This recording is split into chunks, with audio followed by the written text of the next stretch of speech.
اهو. هحمر بقى الشعريه، وانا كنت غاسله الرز وان شاء الله هحط له الشوربه بس لما الشعريه تحمر، وادي واحط الرز يتشوح معاه كده لمده دقيقتين، وبعد كده احط ان شاء الله الشوربه. مالها يعني الحلل دي؟ ما هي جميله وماشيه وشغاله والحمد لله والنعمه. اهم حاجه ان في حاجه سترانه، وزي ما بقولوا يعني في حته سترانه، وفي حاجه برضو نعمل فيها نعمه من عند ربنا. انا بجد مستنيه رايكم، يعني انتوا قولولي ايه رايكم في الكلام ده. عفوا، الكلام يعني اللي بيتقال لي، يعني موضوع بصراحه انا زعلانه صراحه يعني. هي طبعا كلامها على دماغي الاخت اللي كلمتني، بس انا برضو زعلانه لان كل واحد ماشي باللي عنده، والحمد لله نعمه. اهم حاجه الصحه بجد، الستر والصحه الحمد لله، اللهم لك الحمد. دول اهم حاجتين، وبعد كده خلاص بقى. وطبعا قبل كل ده رضا ربنا عننا، يعني اهم حاجه ربنا يبقى راضي ان شاء الله. ان شاء الله ربنا يوفقني، وادعوني كده ان شاء الله، ادعولي ابقى حاجه كويسه عشان ابقى اجيب حاجه تعجبها. بصوا هسيبها ان شاء الله بقى لما تحمر، واحط الرز والشوربه. هحط الرز ان شاء الله اديله تشويحه مع الشعريه لما تحمر، واحط الشوربه. وتعالوا اوريكم احنا هنتبل البانيه ازاي. الشعريه احمرت اهو. احط لها الرز بقى ان شاء الله، واديله تشويحه معاه، واحط الشوربه، وارجع لكم وانا بتبل البانيه، واقول لكم التتبيله ايه بالظبط. بصوا بقى الرز انا غطيت عليه اهو ما شاء الله، يستوي كويس بقى ونطفي عليه، انا مغطيه عليه خالص. واللوبيا اهي خلاص ما شاء الله قربت اهي. تعالوا بقى اوريكم تتبيله البانيه عامله ازاي. بصوا انا هنا اهو طلعت نص كيلو بانيه كان عندي، وعندي صلصه الطماطم اللي انا كنت لسه عاملاها للوبيا، يعني خدت منها شويه تمام. وعندي هنا كوبايه دقيق الا ربع كوبايه الا ربع دقيق. وعندي هنا فلفل اسمر وكزبره وكمون، واللي هي مرقه ماجي دي، وشويه ملح تمام. وهنا بقى الفيجيتار اللي هو السايب اللي بيتباع عند اي عطار، جميل جدا ما شاء الله. بصوا بقى الخطوه دي، نحط كده الدقيق اهو ماشي، واقلبه بقى كويس اهو.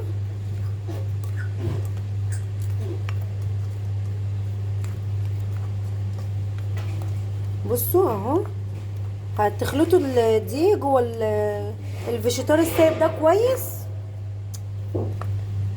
اهو كده، هو جاهز تمام. هنا بقى هنعمل ايه الخطوه التانية. البانيه هغسله تاني، انا كنت غسلاه، يعني انا بغسل الحاجه وبسلفنها كده بالاسترتش دوت، احطه في اطباق واسلفن الحاجه واشيلها. هغسله تاني يعني اديله شطفه تاني كده واسيبه يتصفى، وبعد كده ايه احط عليه التوابل والصلصه دي، يقعد حوالي نص ساعه كده، ونرجع مع بعض تاني نشوف بقى لما نيجي نحضره يعني ونقليه في الزيت هيبقى عامل ازاي. خليكم معايا. بصوا الخطوه بتاعت البانيه دي مهمه قوي. لو لقيتوا البانيه مش مفروض كده وفي زي كلاكيع او كده، ان هو في تخانه كده تمام، هتعملوا ايه بقى باي حاجه عندك يعني. بصي بططي كده خبطات بسيطه بس اهو كده.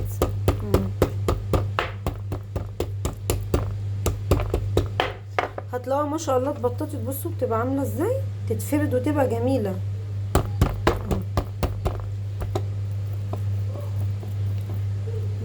بصوا انا عامه بحب البانيه يبقى مفرود. انا عملت البانيه كله، بس انا قلت ايه اوريكم برضو الخطوه دي، لان هو كان جايلي قطعه البانيه فيها تخانه كده مش مفروده اهي. بصوا ان شاء الله. خليكم معايا بقى الخطوه اللي بعد. بصوا توابل اهي ننزلها كده اهو، استنوا خليكم معايا كده.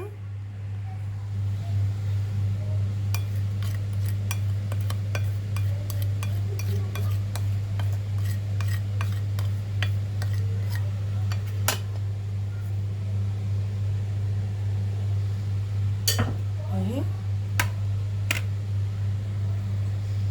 قلبوها كويس كده. عايزه اقول لكم والله في الاخر هيعجبكم خالص، هيطلع جميل. حاجات بسيطه، بتكه بسيطه. بصوا والله العظيم هيطلع حكايه. بس انتوا جربوه بالطريقه دي، ولو جربتوه وعجبكم قولوا لي ايه رايكم. ماشي. البانيه انا سيبته يتصفى اهو.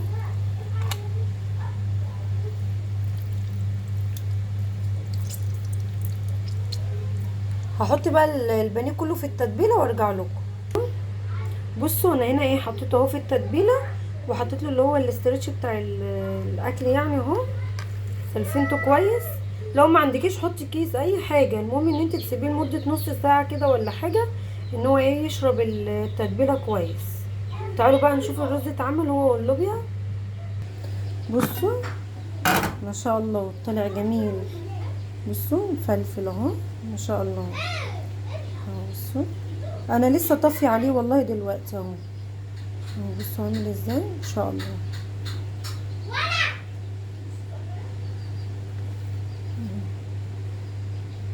انا مبحبش اقلب فيه كتير، بس انا قلت ايه اوريهولكوا يعني وانا لسه طافيه عليه. واللوبيا اهي خلاص انا طفيت عليها. نغرف بقى مع بعض الاكل ونشوف هيبقى عامل ازاي، وهقلي معاكم البانيه. بصوا هنا اهو. بصوا انا هنا سبت التتبيله اهو نص ساعه اهو.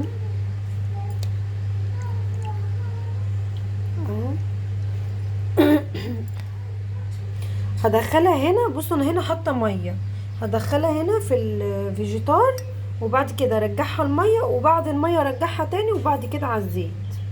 تعالوا نعمل واحده كده.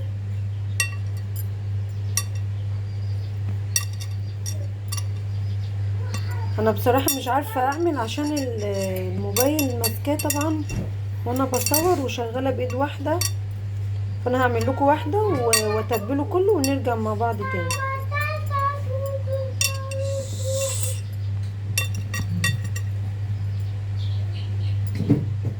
اهو نزلها كده وارجعها تاني اهو. بصوا نزلتها في الميه وبعد كده رجعتها في الفيجيتار تاني اهو.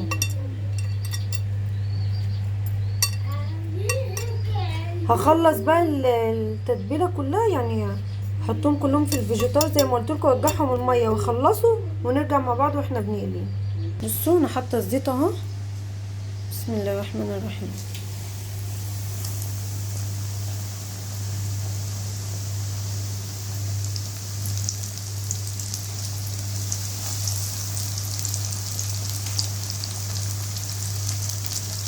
بصوا البانيه انا ما شاء الله يعني تبلت منه شويه لاولادي، والباقي سبته يعني اللي يحتاج بقى هعمله. استنوا بقى ايه ان شاء الله خلصوا في الزيت واطلعه واوريكم ان شاء الله الاكل في الاخر عامل ازاي. ما تنسوش تشتركوا في قناتي وتفعلوا الجرس عشان يوصل لكم كل جديد، وتشوفوا بقى اكلي عجبكم ولا لا، والحلل اللي انا بعمل فيها عجبتكم ولا لا. خليكم معايا. بصوا ما شاء الله عامل ازاي، لونه جميل ما شاء الله. بصوا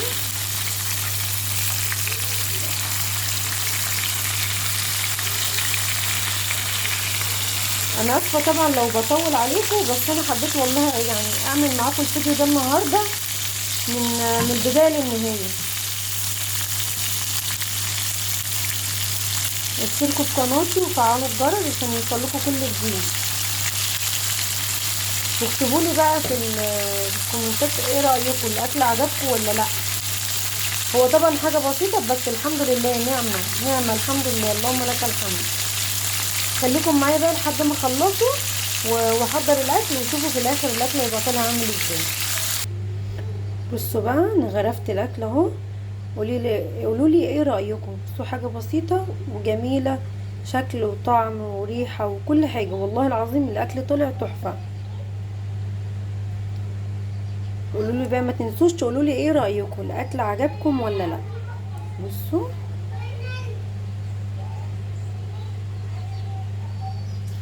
البتنجان ده اللي هو كنت انا عاملاه بالهريسه، اللي هي الهريسه اللي هي الحمراء، الشطه الحمراء.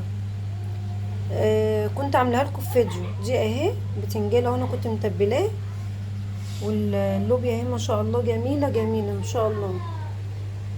وادي البانيه ما شاء الله برضو ما شاء الله عليه.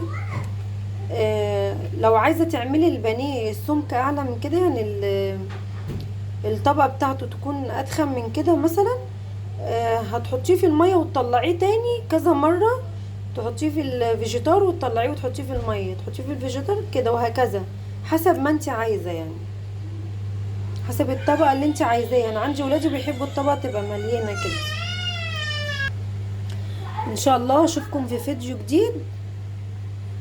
اشتركوا في قناتي اجمل لما في بيت العيله. اشوفكم على خير. السلام عليكم ورحمه الله وبركاته.